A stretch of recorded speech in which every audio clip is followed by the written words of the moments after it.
دی داؤد foundation کی جانب سے منعقدہ پاکستان کی سب سے بڑی سائنس کی نمائش میگنیفائی سائنس نمائش دوسرے روز بھی جاری ہے، جس میں سندھ کے مختلف شہروں سے طلباء، اساتذہ اور دیگر افراد بڑی تعداد میں شرکت کر رہے ہیں۔ داؤد فاؤنڈیشن کی دوسری میگنیفائی سائنس نمائش پاکستان کی صف اول کی کارپوریشنز، تعلیمی اداروں، کاروباری افراد اور ماہرین کی مشترکہ کاوش ہے، جس کا مقصد ملک میں سائنس اور ٹیکنالوجی کی نمائش کی ثقافت کو فروغ دینا ہے۔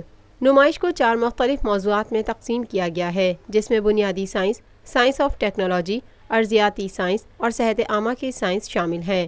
ہر موضوع کی مناسبت سے مختلف سرگرمیوں کی حکمت عملی ترتیب دی گئی ہے، جیسے انٹریکٹیو سیشنز، کھیل، وسیع پیمانے پر دستاویزی فلمیں، ماہرین سے بات چیت کے ساتھ ساتھ شرکاء کی جانب سے مختلف جدید نمونوں کی نمائش بھی شامل ہے۔ اس موقع پر ذرائع ابلاغ عامہ کے نمائندے سے گفتگو کرتے ہوئے سائنس کے استاد فراز احمد نے کہا، اور یہ سائنس کا بہت اچھا ایکسپیریمنٹ ہے جس پہ انسان یہ دیکھ سکتا ہے کہ جب وہ گریوٹی جہاں پہ چینج ہوتی ہے، گریوٹی جیسے ہی چینج ہوئی، کہیں زیادہ ہے کہیں کم، تو واقعی اس سے جو ہے نارمل سے ہٹ کے محسوس ہونا شروع ہوتا ہے۔ ایک رضاکار طالبہ نے کہا، میں داؤد فاؤنڈیشن کی والنٹیئر ہوں اور میں ایک میگنیفائی سائنس کی والنٹیئر ہوں۔ میرا کام ہے کہ مطلب ان کو سمجھانا، بیسک سائنسز میں میرا ایک پارٹ ہے۔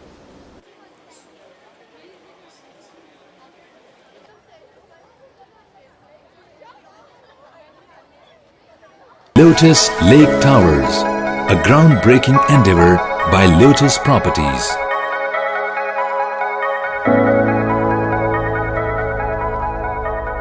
پاکستان بھر میں نمائندگان کا وسیع نیٹ ورک، ہر خبر جاننے کے لیے دیکھتے رہیے TNN TV۔